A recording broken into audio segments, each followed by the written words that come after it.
सही हो रहा है सर। 30% ही सही हो रहा है, ओके। Yes sir. चलो कोई बात नहीं, हम लोग डाउट भी डिस्कस करेंगे, डोंट वरी। अच्छा बेटा बताओ, कौन से टॉपिक के क्वेश्चंस में आपको प्रॉब्लम हो रही है? ऑलमोस्ट सारे टॉपिक्स।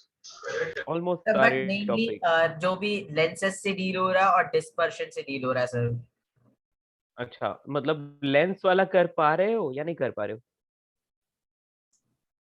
हेलो। नहीं सर, मतलब काफी कंफ्यूजिंग लग रहा है, और जो फॉर्मूला से आपने जो कराया था सर क्लास में, जो भी आपने हाँ, कराया सब समझ में आया सर, बट टेक्स्ट बुक के नोट जब मॉड्यूल के क्वेश्चंस नहीं हो पा रहे थे सर। अच्छा मॉड्यूल के क्वेश्चंस। हाँ यस, उसमें कुछ क्वेश्चंस अजीब भी है, तो कोई दिक्कत नहीं है बेटा। ऐसे में हम लोग HC वर्मा एक बार सॉल्व कर सकते हैं, ठीक है? उसके क्वेश्चन बन रहे हैं कि नहीं बन रहे हैं, आप लोग एक बार ट्राई करना, ठीक है? डोंट वरी, सर हम लोग डिस्कस करेंगे एक डाउट क्लास जो होगी नेक्स्ट, उसमें हम लोग सिर्फ और सिर्फ डाउट डिस्कस करेंगे, ठीक है? Okay sir. हाँ। सर एक और मुझे एक स्मॉल डाउट है हाँ बेटा बोलो। सर। लाइक अगर ऑब्जेक्ट एक्स वाई प्लेन पे मूव कर रहा है और बोला है कि मिरर वो जो प्लेन में मूव कर रहा है वो परपेंडिकुलर है, तो फिर हाँ वाई जेड प्लेन में होगा वो कि एक्स जेड प्लेन में होगा? बेटा सुनो, प्लेन मिरर है, कैसा मिरर है? Plane mirror. हाँ, तो प्लेन मिरर है तो बेटा जिस प्लेन में ऑब्जेक्ट होता है उसी प्लेन में इमेज भी होता है ना। मतलब यदि जैसे कि ये प्लेन मिरर है और यदि ऑब्जेक्ट लेट से इस तरह से है, तो ये एक्स डायरेक्शन हो गई, ये वाई डायरेक्शन हो गई, है ना? और लेट से ये यस सर। ऑब्जेक्ट है इस तरह से, ठीक है? तो बेटा यदि ये ऑब्जेक्ट एक्स वाई प्लेन में मूव कर रहा है तो इमेज भी एक्स वाई प्लेन में ही मूव करेगा, ठीक है? आ रही बात समझ? Yes sir. मैंने आपको बताया था ना कि velocity of image in sir तो एक्स डायरेक्शन मिरर इज कहाँ, 2 लाइक इंटू मिरर वेलोसिटी। कौन से प्लेन में रखना होगा? मिरर बेटा, मिरर तो इस प्लेन में होगा ना, perpendicular to X Y, right? Sir तो परपेंडिकुलर एक्स वाई दो प्लेन्स है, एक्स जेड और वाई जेड, हाँ हाँ, तो उन मेरा दोनों कहने में का कौन सा? मतलब बेटा उसकी उसकी लेंथ जो है, ये वाली हाइट जो है वो वाई डायरेक्शन में रहेगी, ठीक है? एक्स डायरेक्शन इसके परपेंडिकुलर है, एक्स डायरेक्शन इसके परपेंडिकुलर है। तो मिरर की बात करें तो बेटा ये वाई जेड प्लेन में है। कौन से प्लेन में है? वाई जेड वाई प्लेन में, ठीक है? जेड। Okay sir. ओके। हाँ, मिरर वाई जेड प्लेन में रहेगा। डोंट वरी, मैं और भी क्वेश्चन करा देता हूँ आज, ताकि आपको जो प्रॉब्लम आ रही है वो आपकी मतलब सॉल्व हो जाए, ठीक है ना? आप ज्यादा से ज्यादा क्वेश्चन सॉल्व कर पाओ, इसके लिए हम लोग ट्राई करेंगे, ठीक है? चलिए, बट कुछ छोटी मोटी चीजें पहले उनको कर लेते हैं, फिर आगे बढ़ेंगे। Okay, ready? यस। तो बेटा यहाँ पर यस हम सर। लोग कुछ बेसिक और चीजें लिख लेते हैं, इनको बस आपको याद रखना है। स्टारबक करके मैं लिख देता हूँ बेटा। डेविएशन, जैसे हम लोग लिखते थे ना, deviation in prism, deviation during the refraction, तो बेटा वैसे ही लेंस से यदि डेविएशन होता है तो कितना होगा, है ना? वो भी लिख लेते हैं। तो produced deviation produced by a thin lens, एक थिन लेंस जो भी डेविएशन प्रोड्यूस करता है उसको हम लोग फाइंड कर सकते हैं। Delta is equals to H upon F. H upon F. H हम बोल सकते हैं कि हाइट ऑफ दैट ऑब्जेक्ट, और F for focal length, okay? Sir और आपको वो वाला फॉर्मूला कि हम लोग क्या करना हाँ लगा सकते हैं कि नहीं, जब दो लेंस जॉइंट नहीं है तो उनका एक फॉर्मूला था 1/f1 + 1/f2 - d/f1 f1 f2। हाँ मतलब हाँ एयर में हाँ। जो भी। सर वो टेक्स्ट बुक में लिखा है कि वो सिर्फ और सिर्फ तभी अप्लीकेबल है जब ऑब्जेक्ट इंफिनिटी पे है, वरना नहीं अप्लाई कर सकते। या इसीलिए मैंने बोला था कि उस फॉर्मूला को हम लोग सिर्फ और सिर्फ इक्विवेलेंट फोकल लेंथ को ही फाइंड करने के लिए यूज करेंगे। समझ में आया आपको? मैंने आपको मना किया था ना कि उसको आपको यूज नहीं यस करना है सर। किसी भी, आपको सिर्फ इक्विवेलेंट फोकल लेंथ पूछा है तो ही उसको यूज करना है, वरना किसी भी कंडीशन के लिए, मतलब आपको पूछा है कि इमेज कहाँ बनेगा, ऐसे आपको पूछ लिया है तो आप उसको यूज नहीं करोगे, ठीक है? ना बोला था मैंने यूज करने के लिए, याद है ना?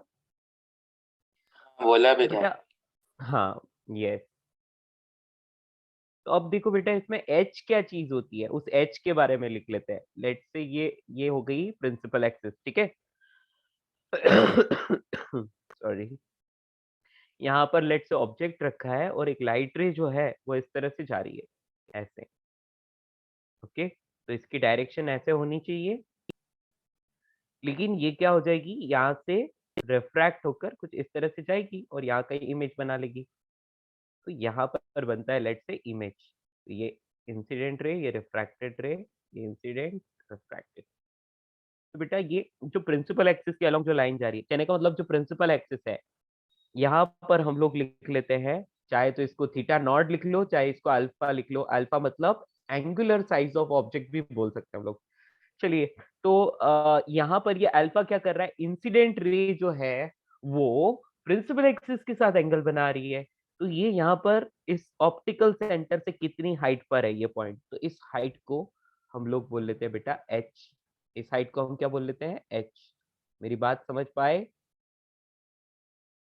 ओके दोस्तों, इस हाइट को मैंने एच से रिप्रेजेंट किया है।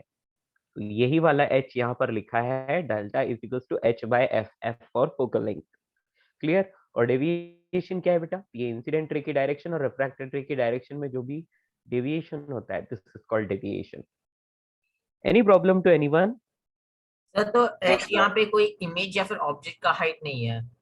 नहीं नहीं, मतलब एच का मतलब ये हो गया कि ऑब्जेक्ट जो है वो कितनी हाइट पर लेंस से पास हो रहा है फ्रॉम द ऑप्टिकल सेंटर। ठीक है, height from the optical center where the ray is passing through the lens. Okay, यहाँ मैं प्रॉपरली लिखवा लेता हूँ, h here, h is the height of the point, height of the point where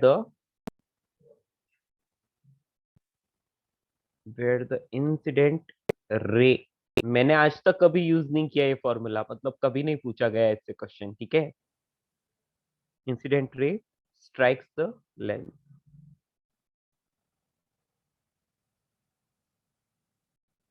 above the optical center, above the optical center। मेरी बात समझ पाए ना बेटा?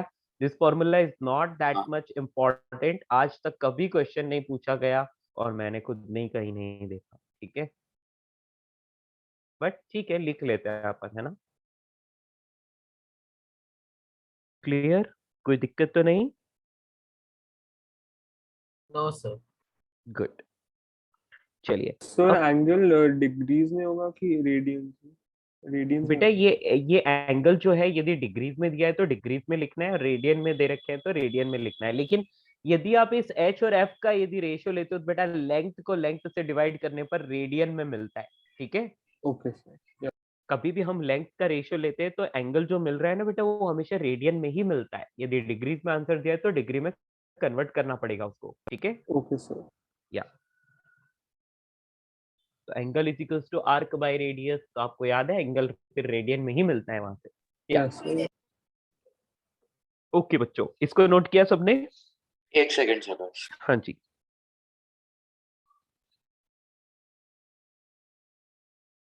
अब बेटा जैसे लेंस जो था, लेंस जैसे डिस्पर्शन करता था, सॉरी प्रिज्म जैसे डिस्पर्शन करता था, लेंस भी वैसे ही डिस्पर्शन करता है। लेंस भी वैसे ही डिस्पर्शन करता है, कलर्स में स्प्लिट कर देता है लाइट को। तो फिर हमारा चश्मा क्यों नहीं करता? तो उसके लिए हमारे चश्मे को इस तरह से डिजाइन किया जाता है कि उसके लिए डिस्पर्शन की वैल्यू क्या हो जाती है, 0 हो जाती है। ओके, आई बात समझ? सर यस, मतलब वो कैसे, उसका कोई फॉर्मूला है क्या सर? हाँ बेटा वो मैं उसका लिखवा रहा हूँ, लेंस एक बार ये मेकर नोट कर फॉर्मूला लो। से निकालते ना क्या? हाँ ये बेटा वैसे ही है। ठीक है, जैसे इक्विवेलेंट लेंस लिखा था ना, तो उसी तरह से इसका डेरिवेशन होता है, लेकिन डेरिवेशन की जरूरत हम लोगों को नहीं पड़ेगी, हमें सिर्फ और सिर्फ फॉर्मूला याद रखना है। और एक और बात, आज तक मैंने उस पर कोई क्वेश्चन नहीं देखा है, जस्ट हाँ कहीं पर लिखा हुआ है तो हम लोग भी लिख रहे हैं। समझ आया? देखो मैंने इस पर से स्टामक हटा दिया, इस डब्बे पे से स्टामक हटा दिया, है ना? मीन्स आप ये समझ लो कि जस्ट फॉर नॉलेज। ओके, ये नहीं बोल सकता कि इससे क्वेश्चन नहीं आएगा, लेकिन हाँ आज तक कभी नहीं आया and it is not important. ठीक है, बट आज तक नहीं आया इसका मतलब ये नहीं कि आएगा भी नहीं, आ सकता है। ठीक है ना? Just for your knowledge. तो मतलब इसका प्रायोरिटी बाकी सबसे कम है बस। सबसे लीस्ट प्रायोरिटी, यस, ठीक है ना।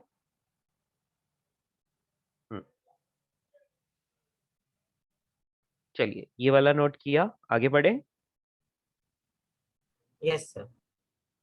ओके बच्चों, तो नेक्स्ट लिखिए बेटा dispersive power of a lens. क्या लिखोगे? डिस्पर्सिव। देखो पावर ऑफ लेंस इंपॉर्टेंट है, वो हमने पढ़ लिया था पहले, लेकिन अभी आ रहा है डिस्पर्सिव पावर। अब बेटा इसको क्यों पढ़ाना है, इसका पढ़ाने का रीजन क्या है? इसका पढ़ाने का रीजन ये है बेटा, देखो मैं इस चीज को स्किप भी करवा सकता था, क्योंकि ये चीज जो है मैं 1-2 साल पहले तो नहीं पढ़ाता था, अभी से पढ़ाने लगा हूँ 1-2 साल पहले से। तो देखो डिस्पर्सिव पावर और ये जो डेविएशन, ये इसलिए पढ़ाते हैं क्योंकि आप लोगों को ना कभी कभी, जैसे कि एडवांस एग्जाम है तो उसमें कॉम्प्रिहेंशन आ जाता है कभी कभी, राइट? तो मतलब यदि कॉम्प्रिहेंशन आता है और कॉम्प्रिहेंशन में ये वाला पैराग्राफ उठा के रख दिया, जनरली आपको पता है जैसे कि एक जायरोस्कोप एक टॉपिक है जायरोस्कोपिक मोशन, वो आईआईटी के सिलेबस में नहीं है, लेकिन उन लोगों ने उठा के कॉम्प्रिहेंशन में दे दिया। अब कॉम्प्रिहेंशन में दे दिया तो बेटा कोई ऑब्जेक्शन कर ही नहीं सकता। क्यों नहीं कर सकता है? क्योंकि कॉम्प्रिहेंशन में कुछ भी दिया जा सकता है और बच्चे उसके लिए ऑब्जेक्शन भी नहीं कर सकते कि सर ये सिलेबस में नहीं है। वो बोलेंगे हमने थ्योरी दे रखी है, थ्योरी पढ़ो, समझो और आंसर दो। समझे? तो इसलिए इन चीजों का छोटा मोटा नॉलेज आपको रहे, इसलिए हम लोग ये पढ़ा रहे हैं सर आपको। इसमें हम लोग को फिर आप पेरिस्कोप का एप्लीकेशन वो सब भी करवाने वाले हैं क्या? किसका? Periscope.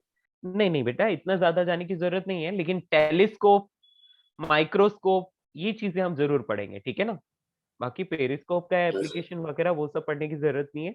Just go through NCERT, वहां से जो कुछ भी आपको मिल रहा है that is more than enough, ठीक है। ओके बेटा, या तो चलिए dispersive power of a lens लिख लेते हैं जल्दी से। तो बेटा डिस्पर्सिव पावर, इसके लिए सबसे पहले अपन लिखते हैं कि ये क्या करता है, ये वॉयलेट को भी और we can say yellow light को भी, मतलब सारे के सारे कलर्स को ये क्या करता है, स्प्लिट कर देता है लेंस। और यदि सारे कलर्स को स्प्लिट कर देगा तो मैं बोलूंगा कि हर एक कलर के लिए अलग अलग फोकस होगा फिर, है ना। जैसे कि एक व्हाइट लाइट यहाँ से लेट से पास हो रही है, तो यहाँ से क्या होगा, इस तरह से कलर्स में स्प्लिट हो डिस्पर्स होगा। जाएंगी। हाँ, और सारी लाइट रेस के लिए अलग अलग फोकस होगा। तो ऐसे में हम लोग क्या बोल सकते हैं, ऐसे में हम बोल सकते हैं कि डिस्पर्सिव, या बेटा हम आप लोग क्या लिखते थे एंगल ऑफ डिस्पर्शन के लिए, क्या लिखते थे पहले, याद है? बोलिए दोस्तों। हम लोग जो एंगल, हाँ, एंगल ऑफ डेविएशन का डिफरेंस ले म्यू लेते थे, वाई याद है? -1 इंटू एंगल ऑफ प्रिज्म। या बिल्कुल। तो बेटा हम लोग यहाँ पर डिस्पर्सिव पावर को डिफाइन करना चाह रहे हैं, तो हम लोग लिखेंगे omega is equals to delta F upon F Y. जहां पर डेल्टा एफ क्या होता है, तो डेल्टा एफ की वैल्यू आप लिख सकते हैं red colour minus violet colour divide by F Y. अब देखो यहाँ पर हम एंगल की फॉर्म में नहीं लिख रहे हैं, क्यों नहीं लिख रहे हैं बोलो? क्योंकि बेटा लेंस है और वो प्रिंसिपल एक्सिस पर उसका फोकस होता है, तो बेटा वो फोकस अलग अलग जगह पर है ना, तो हम लोगों को डिस्टेंसेस डायरेक्टली मिल रही है। तो जब हमें डिस्टेंसेस डायरेक्टली मिल रही है तो हम लोगों को अभी एंगल को लेने की जरूरत नहीं पड़ती है। मेरी बात समझ पा रहे हो? सर देखो, यहाँ पे लेकिन एफ क्या है सर, फोकस? यस बेटा, एफ इज फोकस। तो सर ये मतलब कलर्स में, ये क्वेश्चन में दिया रहेगा क्या सर, फोकस हाँ ऑफ बेटा, मैटर लिखना है? यस, वो ऐसा बोलेंगे बेटा कि white light is incident parallel to the principal axis on the lens and after refraction the red color passes through a distance of 5 centimeter from the pole, ठीक है, या फिर फ्रॉम द ऑप्टिकल सेंटर। और फिर जो, sorry, red colour के लिए यहाँ वाला आना चाहिए, रेड कलर वाले के लिए सबसे आगे वाला है ना। और violet colour is passing through 5 centimetre, red colour is passing through 5.12 centimetre, ठीक है। तो ऐसे में फिर आपको पूछा जा सकता है, और येलो कलर के लिए भी बता देंगे कि यहाँ कहीं 5.6 या 5.5 सेंटीमीटर से पास हो रहा है, तो आपको पूछा जाएगा what is the dispersive power. समझ आया? बात समझ आई? तो आपको यहाँ से यहाँ का पूरा ये डिस्टेंस लेना है, डिवाइड बाय येलो कलर कहाँ पर स्ट्राइक कर रहा है वो वाला लेना है। ओके, सर और यहाँ पे भी मतलब अप्लाई कर सकते हैं ना सर, अगर एफ वाई नहीं दिया तो F Y is equal to F V plus F R by 2। हाँ बेटा कर सकते हैं, नहीं दिया है तो ऐसा कर सकते हैं बिल्कुल, ठीक है ना। हाँ, पर आज तक मैंने कभी इस फॉर्मूला को यूज नहीं किया, ये मैं आपको पहले ही बता देता हूँ, ठीक है। Got it. मतलब आप ये समझ लो कि इसको लीस्ट प्रायोरिटी पर रखना है। ओके, बात समझ पाए? Yes sir. या तो ये बेटा डिस्पर्सिव पावर का फॉर्मूला हो गया, जहां पर एफ वाई क्या हो गया, focal length for red colour, F V क्या हो गया, focal length for violet colour, और F Y focal length for yellow colour, या फिर मीन फोकल लेंथ भी बोल सकते हैं इसको, ठीक है ना। एक पर्टिकुलर लेंथ के लिए ये। Got it? किसी को कोई दिक्कत? ठीक है, देखो फॉर्मूला बिल्कुल वैसा ही है, लेकिन वहां पर हम लोग एंगल की फॉर्म में लेते थे क्योंकि प्रिज्म था, लेकिन अभी हमारे पास फोकल लेंथ है, तो हम लोगों को एंगल लेने की जरूरत नहीं है, हम डायरेक्टली फोकल लेंथ ले सकते हैं, ठीक है। आगे बढ़े। तो बस ये एक फॉर्मूला है जो आपको याद रखना है, ज्यादा इसमें कोई टेंशन लेने की जरूरत नहीं है, ठीक है।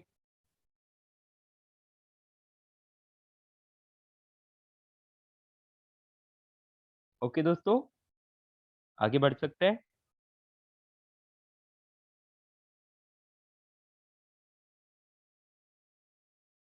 अब नेक्स्ट बेटा, achromatic combination, achromatic combination of lenses. इसका मतलब ये है बेटा कि दो लेंस हमने ले लिए, है ना, और उनको हमें क्या करना है, इस तरह से कंबाइन करना है कि उनकी वजह से क्या हो, या उनके कॉम्बिनेशन से जो बनेगा वो कलर्स में स्प्लिट होने से बचा लेगा, ठीक है। जैसे कि हमारे जो ग्लासेस होते हैं ना, मतलब दो इन्वर्टेड प्रिज्म ले लिया, मतलब एक हाँ, नॉर्मल प्रिज्म और एक नहीं बेटा, इन्वर्टेड। यहाँ लेंस लेना है, ठीक है। हाँ, अच्छा।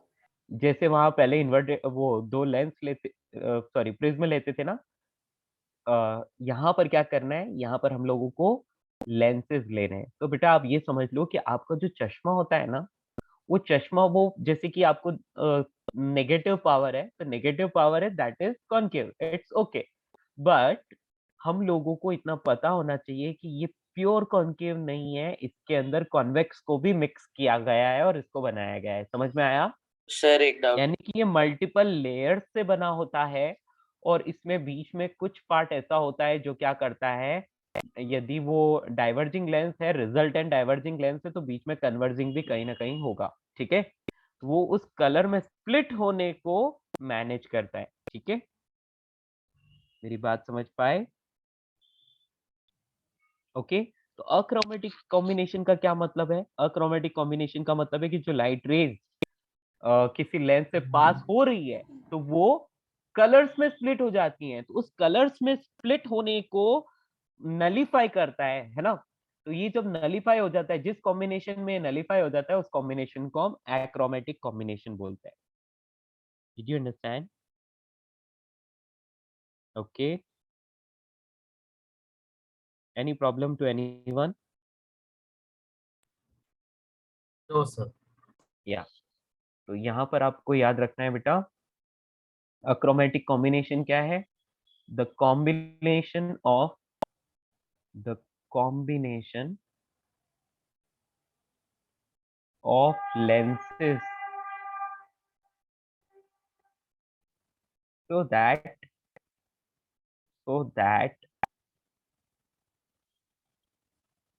the dispersion becomes zero, ठीक है। तो व्हाइट लाइट एंटर कर रही है तो बाहर निकलेगी वो भी व्हाइट लाइट होगी, ठीक है। तो इसका मतलब आपको क्या समझ में आया? आपको ये समझ में आया कि जैसे अपन डेल्टा एफ लिखते थे, तो अभी ये दो लेंसेज का कॉम्बिनेशन है, इसलिए कैपिटल एफ लिख रहा हूं, समझ में आया? तो कैपिटल एफ की वैल्यू यहाँ पर क्या हो जाती है? जीरो। कैपिटल एफ का मतलब क्या है? Equivalent focal length of to lenses, ठीक है। लेकिन यहाँ पर क्या होगा, यहाँ पर दोनों के दोनों क्या कर रहे हैं, डिस्पर्शन कर रहे हैं, तो दोनों डिस्पर्शन को ऐड करोगे तो रिजल्टेंट डिस्पर्शन 0 होगा, है ना। और हम जानते हैं कि दो लेंसेज का यदि फोकल लेंथ फाइंड करते हैं तो 1/f1 + 1/f2 इस तरह से हम लोग लिखते हैं, राइट। तो अब हम क्या कर सकते हैं, इस पूरे को हम लोग यदि डिफरेंशिएट करें तो हम लोग ऐसा लिख सकते हैं 1/f² और डेल्टा f अपॉन 1/f² ऐसा लिख सकते हैं। तब माइनस भी आएगा ना सर?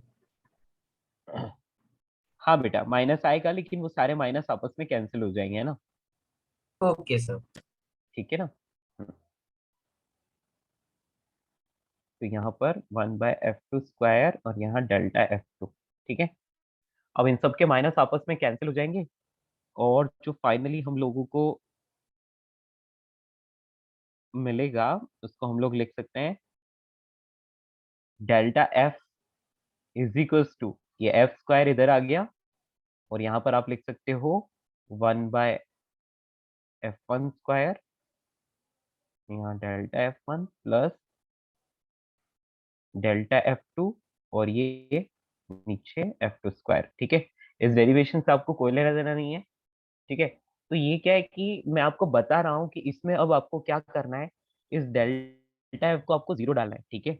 इस डेल्टा f को आपको 0 डालना है। तो बेटा आपको एक बात पता है कि यार डेल्टा f अपॉन f क्या होता है, डेल्टा f अपॉन f ये यहाँ पर लिखा था हमने, क्या होता है ये ओमेगा। या इसको डिस्पर्सिव पावर बोल सकते हैं, राइट, है ना। तो we know delta f upon f is called dispersive power, we know. तो एक काम करो, यहाँ पर ये डेल्टा f1 अपॉन f1 को ओमेगा 1 लिख लो। तो delta f is equal to f² sir थोड़ा इंटू ऊपर भी ओमेगा कर 1। सकते हैं क्या? क्या हुआ बेटा? थोड़ा ऊपर कर सकते हैं क्या? हाँ जी बेटा, डेफिनेटली। चलिए, तो ये आ गया, ये क्या आ गया बेटा, ये आपको मिल गया द रिजल्टेंट डिस्पर्शन। क्या मिल गया बेटा, ये क्या आया सर जिसको फिर, हमें 0 डाल देना। हाँ यस। तो ये तो आपको मिला resultant, resultant dispersion, dispersion of combination, combination का रिजल्टेंट डिस्पर्शन आपको मिल गया।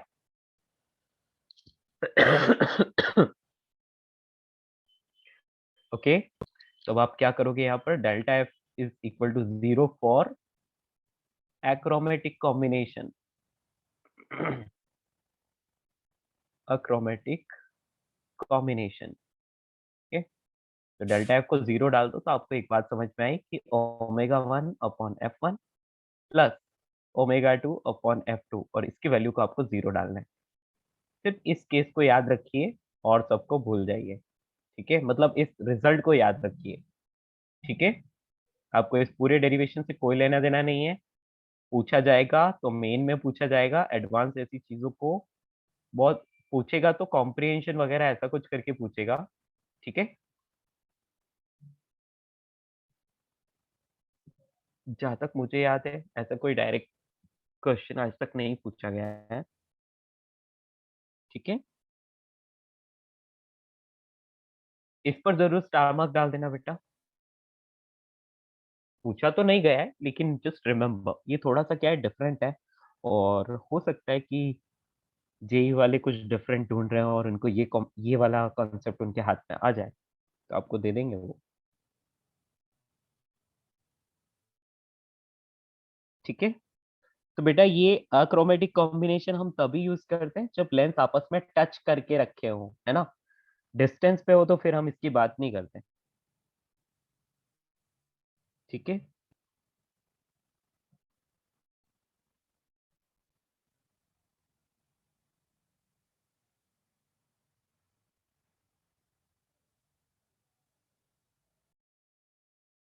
Done sir. डन, है ना। वो डिस्टेंस पर है तब भी अपन फाइंड कर सकते हैं लेकिन मैं आपको वो नहीं लिखवा रहा हूँ, ठीक है ना। वैसे भी बहुत फॉर्मूलाज है तो इतना ज्यादा आप टेंशन मत लो, ठीक है। वो भी ऐसे ही आ जाता है omega 1 upon f1 plus omega 2 upon f2 minus d upon f1 f2 into omega 1 plus omega 2। मतलब यदि लेंसेज के बीच में कुछ डिस्टेंस हो तब, है ना, तब क्या करेंगे बेटा, omega 1 upon F1 plus omega 2 upon F2 minus d upon F1 F2, और यहाँ पर ओमेगा 1 प्लस ओमेगा 2 उसका भी डेरिवेशन होता है, ठीक है, जो मैं नहीं लिखवा रहा हूँ, इसको आपको 0 रखना है। मेरी बात समझ पाए बच्चों? हाँ सर। हाँ, तो बेटा ये इफ द लेंसेज ये लेंस फॉर्मूला में डाल के आप कर रहे हैं? हाँ, नहीं, are placed at a distance d. बेटा मैंने आपको एक चीज लिखाई थी, देखो एक फॉर्मूला मैंने लिखाया था लेंस का इक्विवेलेंट फोकल लेंथ का, जब लेंस आपस में टच करके रखे हो, है ना? हाँ इसका क्या था, 1/f is equals to 1/f1 plus 1/f2। उसके लिए जो एक्रोमेटिक कॉम्बिनेशन था वो ये ऊपर वाला, ठीक है, ये वाला। और एक और मैंने लिखवाया था कॉम्बिनेशन ऑफ लेंस का, जब दोनों एक दूसरे से किसी डी डिस्टेंस पर रखे हो, है ना? याद है आपको? सर। यस, तो इसका क्या लिखवाया था, 1/f is equals to 1/f1 plus 1/f2 minus d upon F1 F2। Do you remember? Yes. Yes, तो ये जो सेकंड वाला है ये इसके लिए लिखा है, ठीक है ना? बट डोंट वरी, आपको इतना ज्यादा उलझने की जरूरत नहीं है, इसको आप मतलब आप इसको लीस्ट प्रायोरिटी दे सकते हो, ठीक है ना?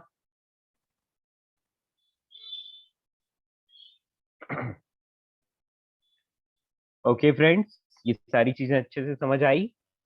Yes sir. गुड। बेटा आप चाहो तो इसके आसपास ऐसे डायग्राम बना सकते हो ताकि आपको याद रह जाए कि कौन सा फॉर्मूला किसके लिए। ये तब के लिए है जब दोनों लेंसेज क्या हो, एक दूसरे से टच में हो। और ये वाला फॉर्मूला कब लगेगा, नीचे वाला, जब दोनों लेंसेज के बीच में डिस्टेंस डी हो, ठीक है?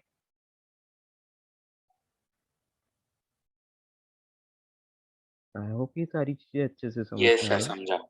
गुड। कटिंग द लेंस पढ़ा दिया, लेंस के 2 टुकड़े करके पढ़ा दिया था मैंने। Yes I guess.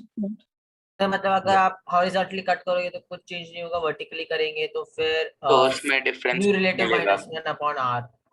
Yes, yes, बिल्कुल। तो कॉम्बिनेशन ऑफ लेंसेज के बाद वही था। हाँ, ओके तो ओके 1 ओके। by सर उस f फॉर्मूला में = 1 by आर क्या f1 है? plus 1 by f2। बेटा कहाँ पर, उस फॉर्मूला में r is radius of curvature ना बेटा। ओके। यहाँ पर तो आर है ही नहीं, है ना, यहाँ पर तो आर नहीं है, लेकिन हाँ, उस मैं वाले वो फॉर्मूला में फॉर्मूला हाँ, मैं वो हाँ, radius cutting of of the lens curvature वाला बेटा। पूछ रहा था। यस बेटा, ओके। रेडियस ऑफ कर्वेचर, ठीक है। देखो आपको यस सबसे ज्यादा सर। इंपॉर्टेंट लेंस में फॉर्मूला कौन सा लगा, आप मुझे बता सकते हैं सबसे ज्यादा इंपॉर्टेंट? Lens formula. या 1/v minus 1/u is equal तो टू 1 इसका बाय। मतलब दूसरा फॉर्म। एक तो ये फॉर्मूला, दूसरा यहाँ पर फोकल लेंथ क्या होती है, यहाँ पर फोकल लेंथ होती है mu relative -1 into 1/r1 minus R1 1 minus R2। R2। सारी चीजें विथ साइन प्लेस करनी होती है, ठीक है। ये 2 फॉर्मूला जो है लेंस में सर बहुत बहुत उसके बाद इंपॉर्टेंट है। μ2/v माइनस μ1/u हाँ, इज वो इक्वल था to. Refraction through a spherical surface, तो μ2/v minus μ1/u is equals to μ2 minus μ1/r। ये है बेटा फॉर्मूला किसका, refraction through a spherical surface. इसको लेंस के लिए नहीं लगाना है, इसको स्फेरिकल सरफेस से रिफ्रैक्शन हो तो मतलब ये एक स्फेरिकल सरफेस है, इसके एक तरफ फर्स्ट मीडियम है और दूसरी सर तरफ अगर दूसरा ये मीडियम स्पेरिकल है। सरफेस का जो ओपनिंग है सर, वो अगर कॉन्वेक्स हो, मतलब कॉनकेव वो सर उल्टा वाला सी हो जाए, तो हमें सिर्फ आर का साइन बदल देना है ना सर। बस आर का साइन बदलना है और ऑब्जेक्ट जिस तरफ रखा है वहां पर फर्स्ट मीडियम होता है, ये याद रखना है, ठीक है। तो जहां पर ऑब्जेक्ट है वो मीडियम हमेशा फर्स्ट मीडियम होगा, ठीक है। और ऑब्जेक्ट जब भी रियल है उसका साइन नेगेटिव होगा। यस बेटा, रियल ऑब्जेक्ट है तो नेगेटिव साइन यू, ठीक है ना। वर्चुअल ऑब्जेक्ट क्या मिरर और लेंस दोनों में पॉजिटिव हो जाता है? हाँ बेटा, वर्चुअल ऑब्जेक्ट के लिए मिरर लेंस सब में पॉजिटिव है, ठीक है। यू पॉजिटिव कभी भी आपको दिख रहा है तो समझ लो कि वर्चुअल ऑब्जेक्ट है, ओके। आया अच्छे से समझ? यस। ओके बेटा, तो नेक्स्ट हम लोग लिख लेते हैं बेटा डिस्प्लेसमेंट मेथड। एक लास्ट टॉपिक अपना जो बचा है वो कंप्लीट कर लेते हैं, फिर अपन क्वेश्चंस करेंगे लेंस के, ठीक है। सर तो वो जो माइक्रोस्कोप और टेलीस्कोप वो हाँ हाँ वो आएगा, वो आएगा। अच्छा मैंने इसमें वेलोसिटी ऑफ इमेज नहीं पढ़ा है ना, वो कर लेते पहले, यस सर। ठीक है। सर वो स्फेरिकल सरफेस में नहीं है। कोई बात नहीं, ये सारी चीजें कंप्लीट हो जाएगी, अपन टेंशन नहीं लेते, ठीक है। हाँ बेटा आपको एक बात तो समझ में आ गई, ट्रांसवर्स मैग्निफिकेशन हमने कर लिया, height of image divide by height of object, magnification कर लिया था हमने। Yes yes sir. हो गया था, कर हाँ, ली। हो गया था, हो गया था। हाँ और लॉन्गिट्यूडनल मैग्निफिकेशन, वो शायद से नहीं हुआ। सर ओके ये मिरर लिख के लिए लेते हुआ था सर। हाँ, हैं। ओके तो लेंसेज के लिए और उसके लॉन्गिट्यूड, लिए। कोई दिक्कत नहीं है, लॉन्गिट्यूडनल मैग्निफिकेशन हम ले लेते हैं, ठीक है। बेटा इसका तरीका वही है, जैसे पहले करते थे वैसे ही करना है, कुछ अलग नहीं है, ठीक है ना। तो लॉन्गिट्यूडनल मैग्निफिकेशन की बात करें तो आप कैसे करोगे बेटा, तो आपको सबसे पहले तो फॉर्मूला पता है लेंस का, 1/v minus 1/u is equal to 1/f। जो भी लेंस हो अकॉर्डिंगली हम लोग साइन यूज करेंगे। तो मैं फॉर रेफरेंस यहाँ पर एक कॉन्वेक्स लेंस ही ले लेता हूँ, लेकिन इसके सामने मैंने रखा है क्या, एक लॉन्गिट्यूडनल ऑब्जेक्ट कुछ इस तरह का, ठीक है। तो बेटा इसको हम लोग यदि u1 बोल रहे हैं और इसकी डिस्टेंस को u2 बोल रहे हैं, तो बेटा आप u1 रखोगे u2 रखोगे, इस तरह से आप क्या निकाल लोगे, v1 और v2 निकाल लोगे, समझ में आया। तो मैग्निफिकेशन को आप क्या रखोगे बेटा, तो आप रखोगे मैग्निफिकेशन को v2 minus v1 upon u2 minus u1, समझ में आया आपको। इससे आपको क्या मिल जाएगा, यस सर। मैग्निफिकेशन। और ये कब होगा, when when the length of the object is not very small, समझ रहे हो, यानी कि बहुत छोटी नहीं है। यदि फोकल लेंथ 10 सेंटीमीटर या 20 सेंटीमीटर है और ऑब्जेक्ट यदि 2-3 सेंटीमीटर का है, 1 सेंटीमीटर का है, तो उस कंडीशन में हम लोग इसकी लेंथ को नेग्लेक्ट नहीं कर सकते। लेकिन 1 mm की लेंथ है तो वो बहुत छोटी हो गई लेंथ, है ना। तो उस कंडीशन में फिर ये फॉर्मूला अप्लाई नहीं करेंगे। Are you getting? Yes sir. Yes. तो बेटा एक फॉर्मूला तो आपको ये ध्यान रखना है, दूसरा यहाँ पर एल लगा लेना है ना, मतलब longitudinal. If the object is very very small, object is very small, बहुत ज्यादा छोटा है, यानी कि फोकल लेंथ वगैरह सेंटीमीटर में दे रखी है, लेकिन ऑब्जेक्ट की जो लेंथ है वो आपको एमएम में दे रखी है, ठीक है। तो हम ले लेंगे length, let the length of object is du and length of image is dv, ठीक है। कर सकते हैं ना हम ऐसा, हम लोग उसको एक स्मॉल चेंज की तरह ट्रीट कर सकते हैं, यस और no. 1/v minus 1/u is equal to 1/f, पूरे को डिफरेंशिएट कर दे तो minus 1/v square dv minus minus plus हो जाएगा यहाँ पर 1/u स्क्वायर du, और फोकल लेंथ बेटा कांस्टेंट होती है इसलिए उसका डिफरेंशिएशन 0। तो यहाँ से आपको क्या मिल रहा है, dv one by by d, u square d u is 1/dv/v square. यहाँ तो v square upon u square के बराबर मिल रहा है, करेक्ट। किसी को कोई प्रॉब्लम, तो ये क्या हो गया, इसी को हम बोलते हैं मैग्निफिकेशन, राइट। मतलब length of image divide by length of object. तो यहाँ पर इसको ढंग से लिख लेते हैं नीचे कि यही चीज जो है वो लॉन्गिट्यूडनल मैग्निफिकेशन है। सर हेंस, थोड़ा ऊपर कर सकते क्या, हाँ जी बेटा मतलब एक स्मॉल मिनट, कर सकते। ये फॉर्मूला लिख लूं, ये dv by du length of image divided by length of object and that is v square upon u square, ठीक है। v क्या होता है, इमेज डिस्टेंस, u क्या होता है, object distance, that's all from the pole, हाँ पोल से। यस, नोट कर लीजिए जल्दी से बच्चों, ये सबको समझ में तो आ रहा है ना। हाँ जी। सर समझ में आ रहा है सर। हाँ, और क्वेश्चन करने में प्रॉब्लम हो रही है, यही ना। Yes sir. ओके ठीक है, कोई दिक्कत नहीं है, हो जाएंगे। ये चैप्टर ऐसा ही है वैसे, आपको समझ में आता है? पहली पहली बार में करने की कोशिश करते हैं तो क्वेश्चन ठीक से नहीं बन पाते, लेकिन धीरे धीरे जैसे जैसे आप करने की कोशिश करते हो आपको क्वेश्चन होने लगते हैं। सर जैसे मतलब एक क्वेश्चन सर यहाँ पे सबसे बड़ा प्रॉब्लम है कि सही से मेंशन नहीं करते सर क्लियरली, जैसे आप डायग्राम बनाते हो सर यहाँ पे जब वर्ड्स दिखते हैं सर। सर एक हाँ क्वेश्चन था सर इन चैप्टर एक्सरसाइज का सर, जब मैंने चेक किया तो फॉर्मूला सब सेम ही था सर, बस हमें दूसरे सरफेस में फाइंड करना था, उन्होंने मेंशन ही नहीं किया था सर कहीं पे भी।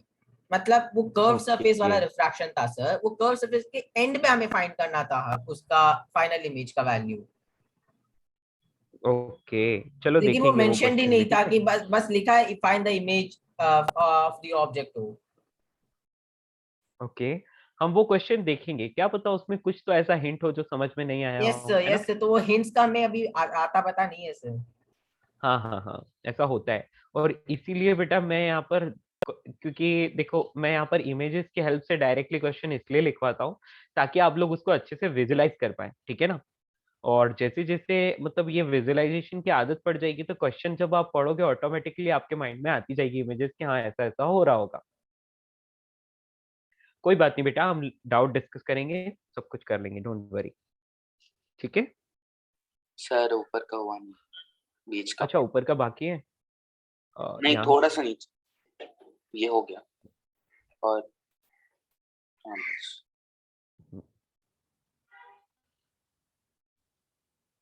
तो बेटा मिरर कोई भी हो, प्रॉपर साइन कन्वेंशन के साथ यू वी फाइंड करेंगे और रखेंगे।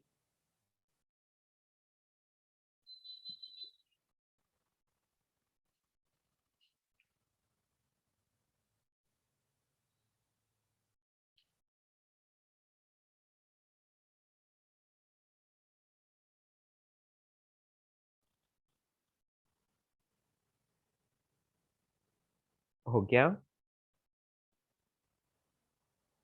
हाँ गुड। अब लिख लेते हैं velocity of image. Velocity of image,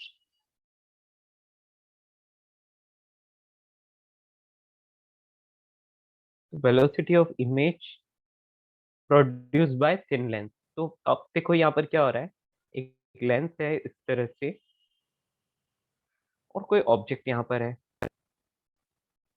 बेटा ये ऑब्जेक्ट अब ये किस डायरेक्शन में मूव कर रहा है तो उसके अकॉर्डिंग हम ले लेते हैं। तो पहले यहाँ पर केस 1 ले लेते हैं, object moves along the principal axis, along the principal axis। बेटा मेरी बात समझ रहे हो? प्रिंसिपल एक्सिस के अलॉन्ग मूव कर रहा है वो, यानी कि ऑन द प्रिंसिपल एक्सिस। हो सकता है वो पोल की तरफ जा रहा हो या पोल से दूर जा रहा हो। Okay, got it? तो क्या मैं इसको ट्रीट कर सकता हूँ सेम एज ट्रांसवर्स मैग्निफिकेशन जो ऊपर हमने किया, सॉरी लॉन्गिट्यूडनल मैग्निफिकेशन में जैसे किया था वैसे ही, 1/v minus 1/u is equal to 1/f। Time के रेस्पेक्ट में पूरे को डिफरेंशिएट करो, 1/v square dv upon dt minus minus plus 1/u square du upon dt। अभी टाइम के रेस्पेक्ट में डिफरेंशिएशन कर लिया तो यहाँ से क्या आ रहा है बेटा, तो आप यहाँ पर लिख सकते हो dv upon dt is equals to v square upon u square du upon dt, ठीक है? तो बेटा यहाँ पर u क्या है, ऑब्जेक्ट डिस्टेंस, v क्या है, इमेज डिस्टेंस, लेकिन dv upon dt velocity of image है और du upon dt velocity of object है। क्या मेरी बात समझ पाए? ओके मतलब इसमें मोस्ट ऑफ द फॉर्मूलाज जहाँ पे हम R1 या R2 म्यू को नहीं कंसिडर करें, सिर्फ जो मिरर फॉर्मूला है उनका नेगेटिव साइन हटा देना है सर। हाँ कर सकते हैं, बिल्कुल सही बोल रहे हो, ठीक है।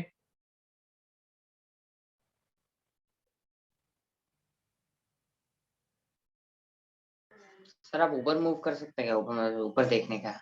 हाँ जी बेटा बिल्कुल। बेटा कहाँ तक, ये वाला? हाँ सर।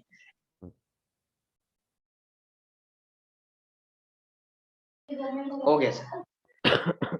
गुड, ये हो गया वेलोसिटी ऑफ इमेज, इसको भी नोट कर लो जल्दी से।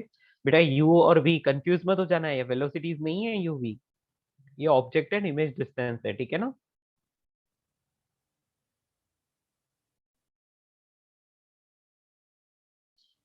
तो ये मीटर्स पर सेकंड मांगे कि सेंटीमीटर? बेटा u और v तो डिस्टेंसेस है ना? अच्छा, लेकिन ये dv अपॉन dt क्या है? Velocity of image. du upon dt क्या है? Velocity of object. तो ये दोनों तो मीटर पर सेकंड में होंगे। u and v object and image distance है। तो यहाँ मैं लिख देता हूँ यार, मुझे डर लग रहा है कि आप लोग गड़बड़ ना कर दो। here v is equals to image distance and u is equals to object distance। ठीक है, तो distance of object from the pole and distance of image from the pole.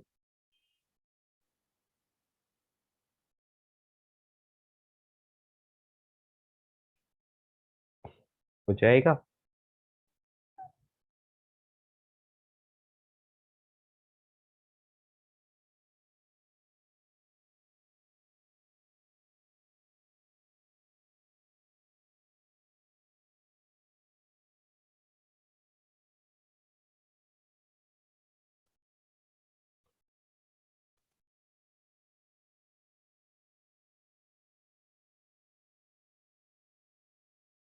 Noted. Yes. तो बेटा ये फर्स्ट केस था, object moves along the principal axis. अभी second case, object moves perpendicular to the principal axis।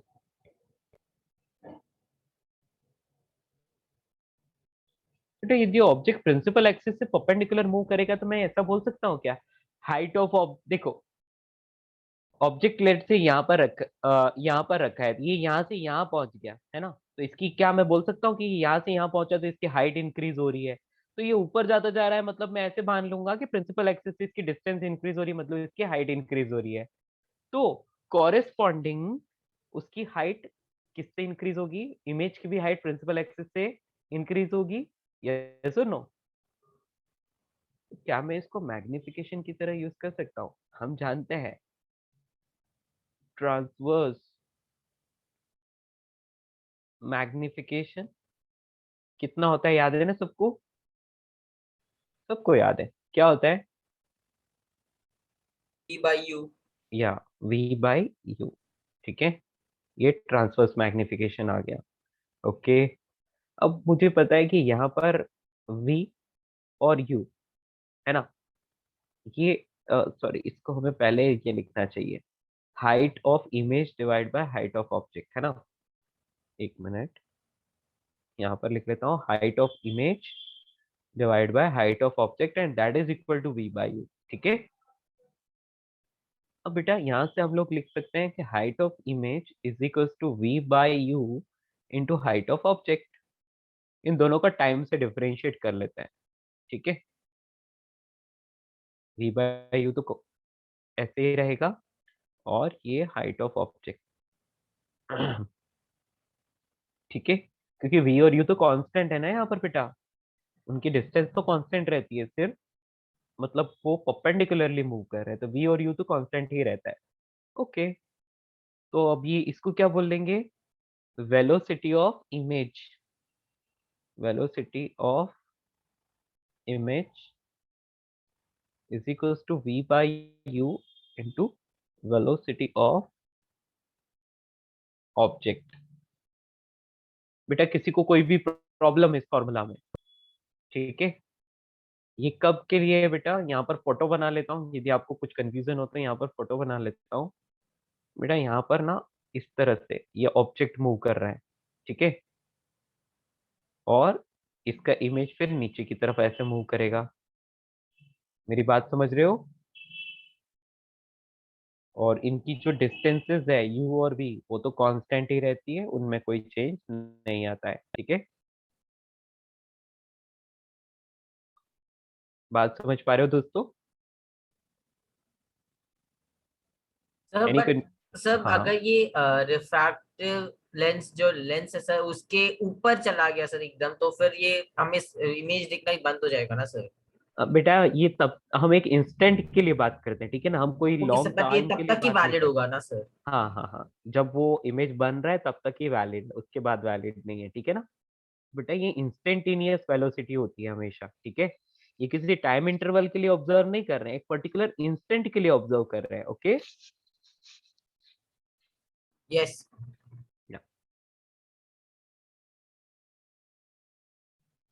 हमने किसी instant पर देखा उसकी वेलोसिटी ऑब्जेक्ट की इतनी है और इमेज भी बन रहा है, तो इमेज की वेलोसिटी इतनी आएगी। अब उसकी 4-5 सेकंड के बाद इमेज बने ना बने उससे हमें कोई मतलब नहीं है, जब तक इमेज बन रहा है और हमने जो ऑब्जर्व किया बस उससे लेना देना है, ठीक है, दैट्स ऑल।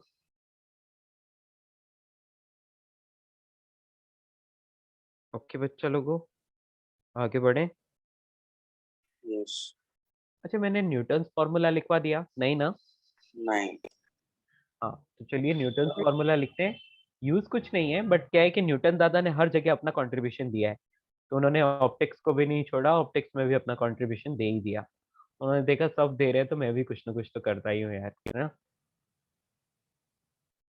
न्यूटन फॉर्मूला, सबसे पहली बात, न्यूटन फॉर्मूला आप यूज करोगे सिर्फ और सिर्फ कॉन्वेक्स लेंस के लिए, ठीक है, मेरी बात समझ पा रहे हो? तो it is valid only for convex lens, that's it.